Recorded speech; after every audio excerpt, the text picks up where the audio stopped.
Good morning, dear students. So in last lecture, we have studied about adaptive immunity.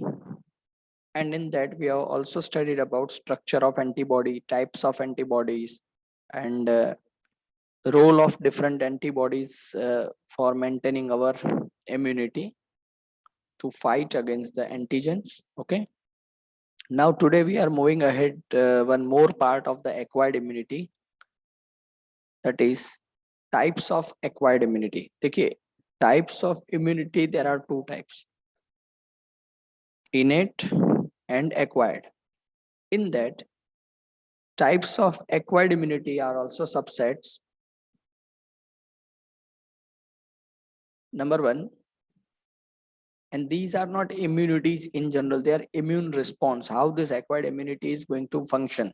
So first one is humoral or antibody mediated response, humoral or antibody mediated response, okay, or it is also known as antibody mediated immunity, AMI. Okay,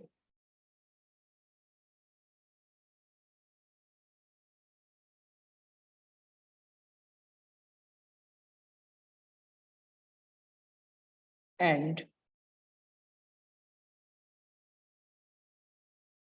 second type of the immunity, that is cell mediated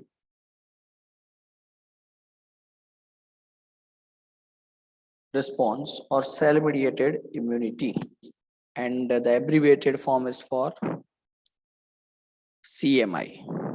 Okay, so humoral, the meaning of humoral is in the form of liquid, in the form of the fluid. Okay, so we know that antibodies being protein, they are making colloids in the aqueous fluid, and then they are responding to the invading antigen. That's why it is humoral immunity, or directly it can be said as cell mediated immunity, antibody mediated immunity or antibody mediated response. Second type of the immunity is cell mediated response or cell mediated immunity, that is CMI. Now dear students, in innate immunity we were having cellular barriers, okay, that is neutrophils, mast cells, macrophages, okay, all these were phagocytic cells, okay, but then also they cannot be considered as cell mediated response. Okay, it is not response, it is just acting as a barrier. Okay, that's why neutrophils, mast cells, macrophages, and all this type of the cells which are phagocytic cannot be considered as a part of cell mediated immunity. Okay, so don't mix up this both the types of the cells.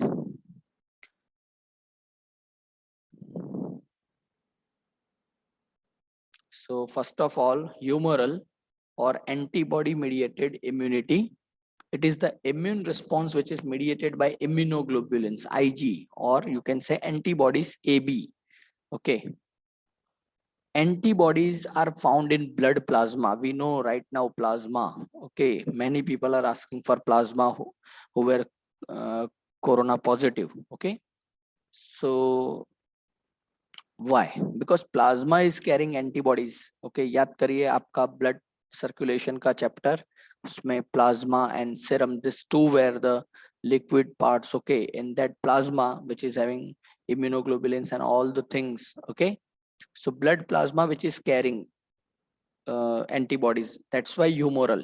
In the fluid part it is present, in the fluid part of the blood antibodies are present, so it is called as humoral immune response, and that's why it is known as humoral response. Okay, because it is present in the fluid part. हमें पता है कि blood के दो fraction है, solid and liquid. Liquid portion है उसको हम plasma बोलते हैं, और जो solid fraction है उसको हम cells, okay, formed fraction ऐसा बोलते हैं.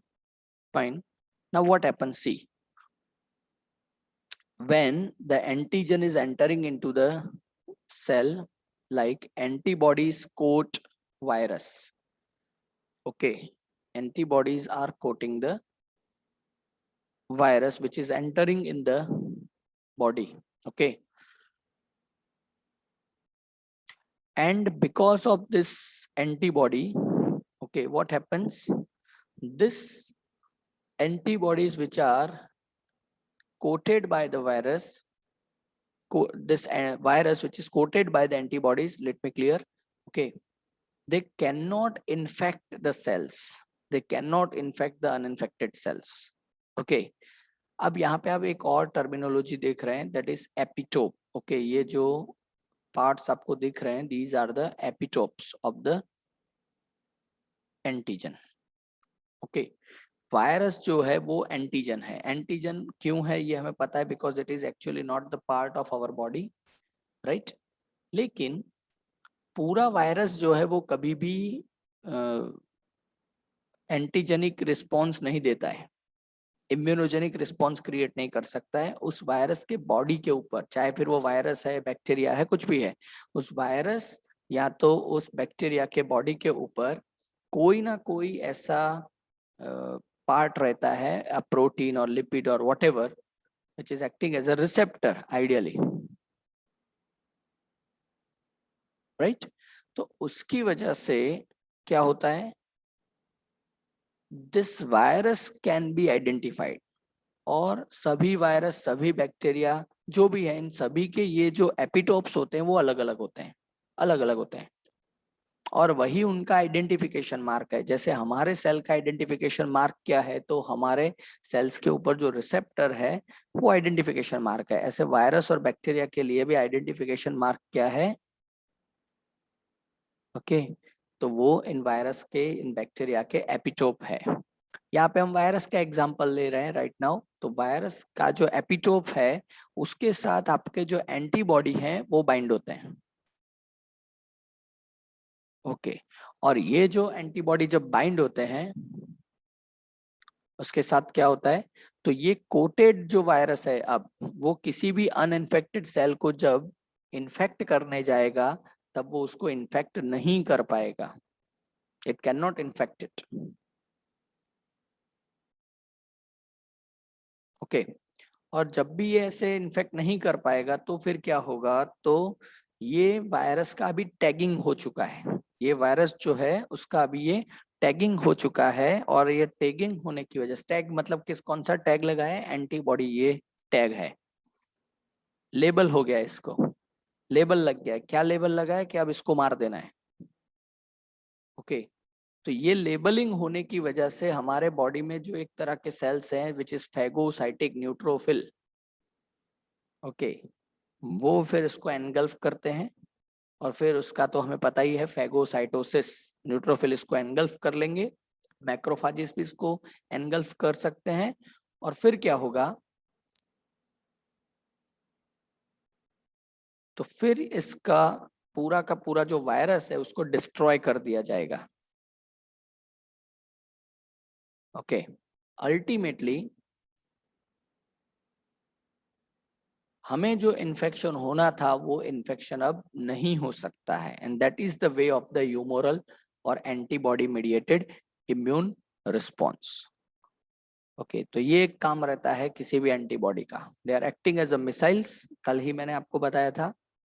और ये जो मिसाइल्स हैं वो क्या करते हैं, बी सेल्स इसको रिलीज करते हैं. They are just targeting the epitopes of the viruses. मतलब एपिटोप को आपको याद रखना है कि epitope is the site of the antigen, not only virus, कोई भी है, फिर वो बैक्टीरिया है, वायरस है, फंगस है, उसके बॉडी के सरफेस के ऊपर कोई तो ऐसा पार्ट है.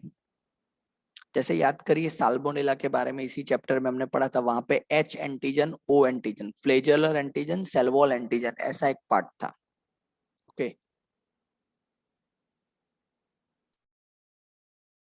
तो epitope which is actually inducing the immune response, और हमारा एंटीबॉडी जो है वो एपिटोप के साथ ही जाके बाइंड होते हैं. Now the second type of the acquired immune response, that is cell mediated response or cell mediated immunity. It is the immune response which is mediated by T lymphocytes, or you can say T cells. अब देखो, humoral और antibody mediated तो B cell आ गए दोनों lymphocyte में से। तो generally आप बोल सकते हो कि एक्वायर्ड इम्यूनिटी गवर्न कौन करता है, तो दो तरह के लिम्फोसाइट्स। एक्वायर्ड इम्यूनिटी आपके जो बी सेल और टी सेल है ये गवर्न करते हैं। ओके, उसमें से ह्यूमोरल वाला जो पार्ट है वो बी सेल गवर्न करता है और सेल मीडिएटेड वाला जो पार्ट है वो टी सेल गवर्न करता है। So it is the immune response mediated by T lymphocytes, or you can say T cells.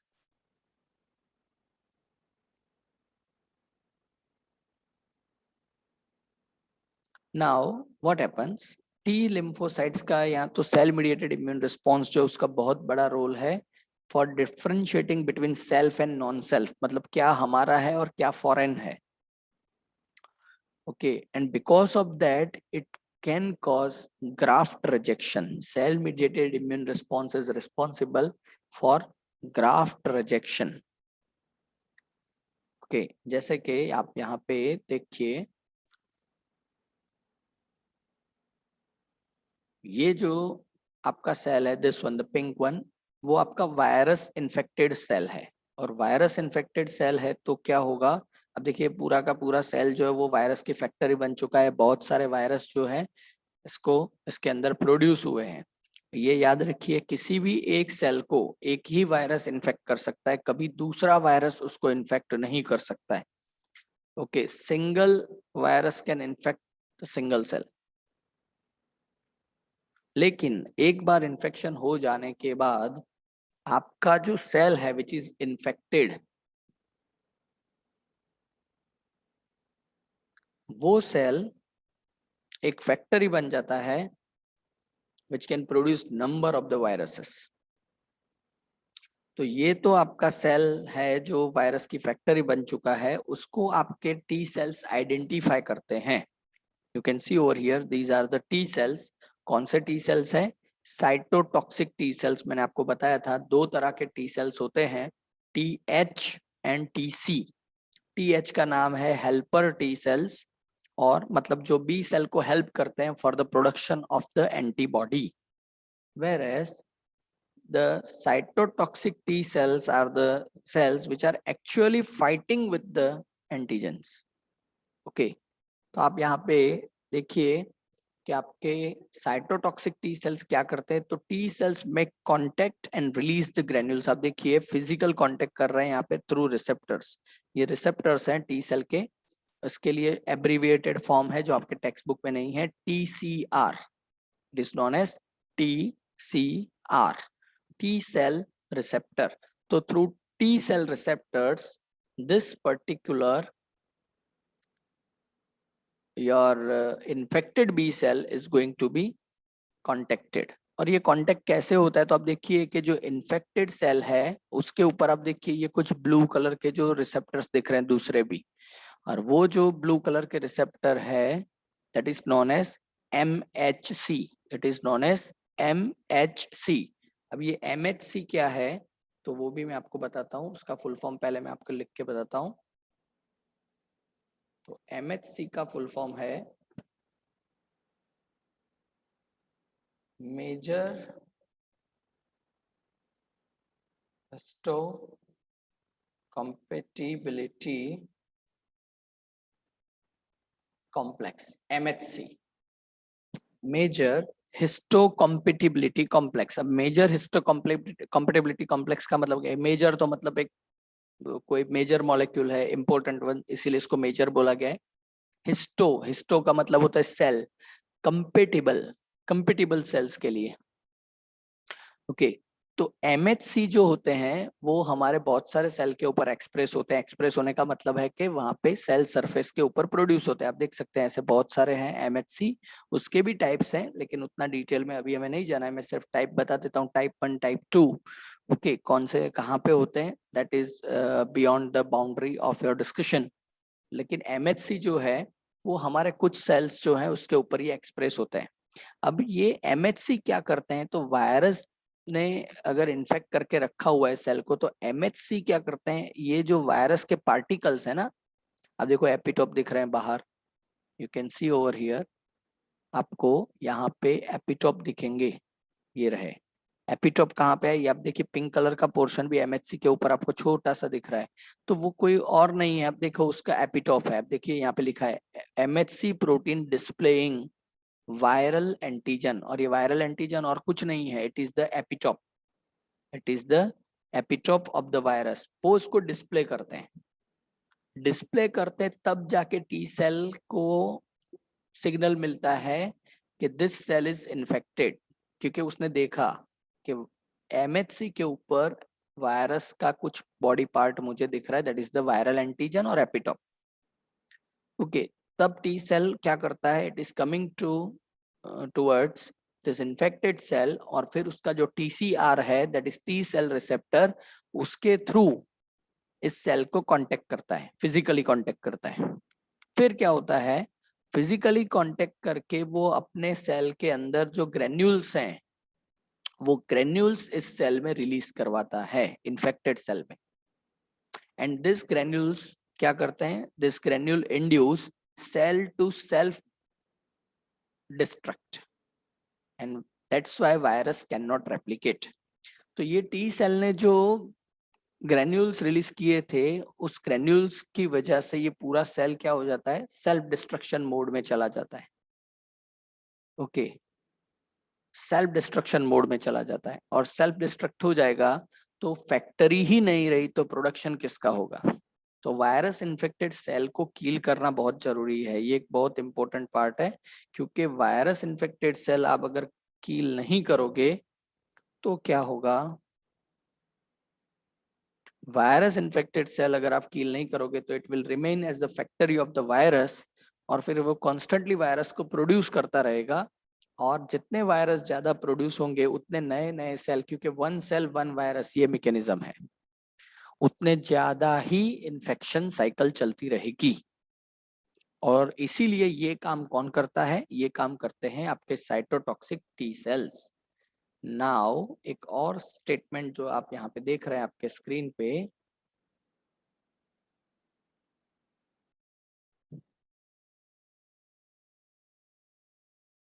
that is,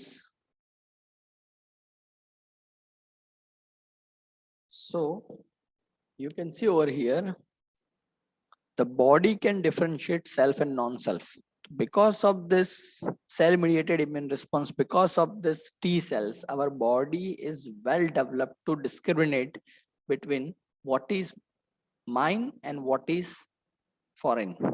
Okay, and that's why the cell mediated immune response is important in the graft rejection. We know about tissue grafting. Okay, organ transplantation के बारे में हमें पता है, blood transfusion के बारे में हमें पता है। तो before going for blood transfusion, before going for tissue grafting, अगर किसी का स्किन स्पिल आउट हो चुका है, and if someone wants to donate, someone wants to donate the skin graft, okay, many a times some person requires some organs, okay, like kidney and all this. Okay, so kidney and all cannot be transplanted as such. Okay, before that they have to go for two types of the test. Okay, दो तरह के test उनको perform करवाने पड़ते हैं। एक होता है, एक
fine.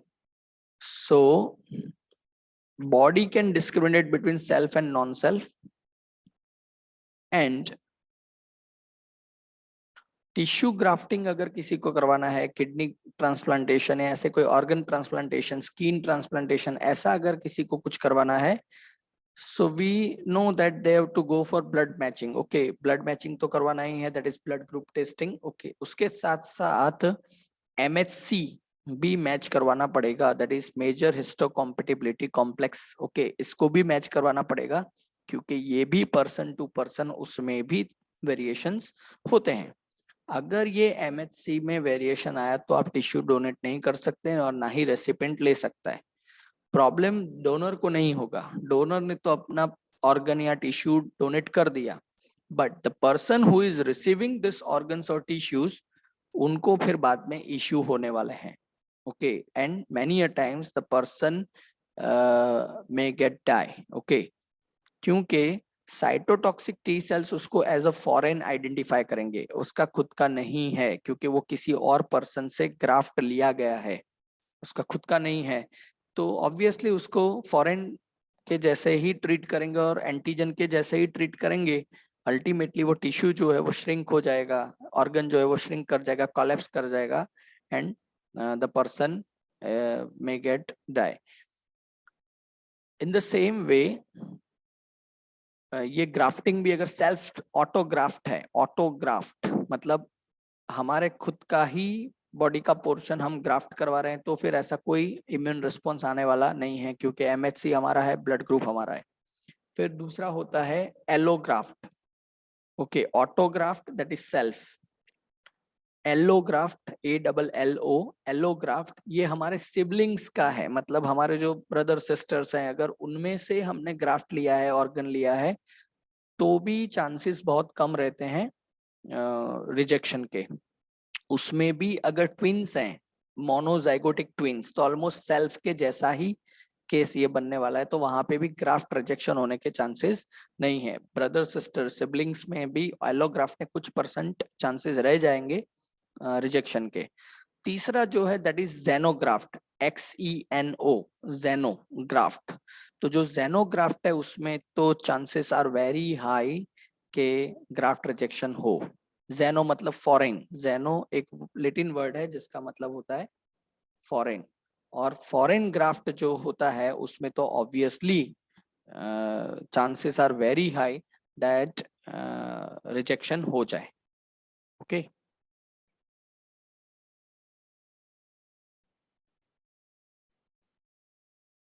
so tissue matching and blood group matching are essential before undertaking any graft or transplant.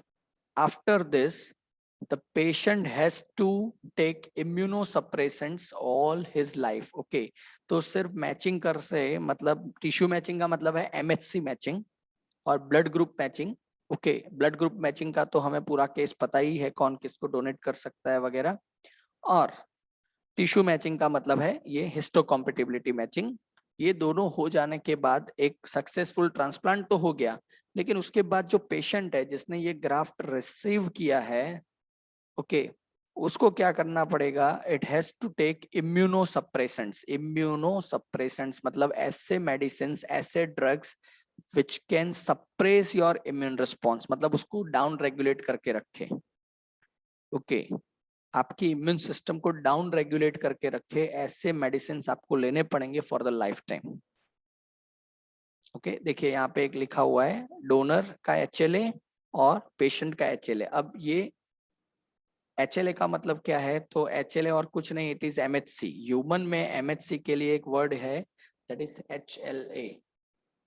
HLA that means human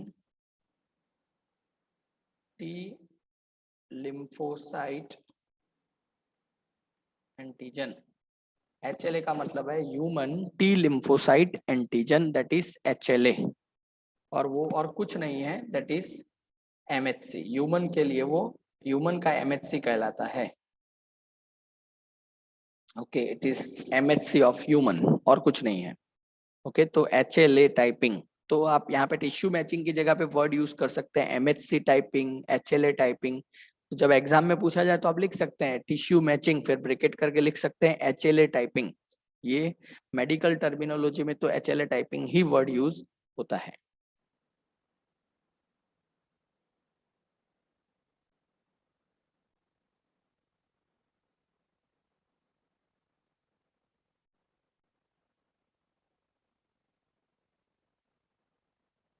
fine. So dear students, आज के लिए इतना ही। इसके आगे हम टाइप्स ऑफ इम्यूनिटी के बारे में देखेंगे। टाइप्स ऑफ एक्वायर्ड इम्यूनिटी के बारे में हम देखेंगे। Okay, fine. So this is all about today's lecture. Okay, और आपको अगर कोई डाउट है, कोई क्वेश्चन है, कोई क्वेरी है, you can ask me any time, you can phone, you can call me, you can message me. Fine, have a nice day.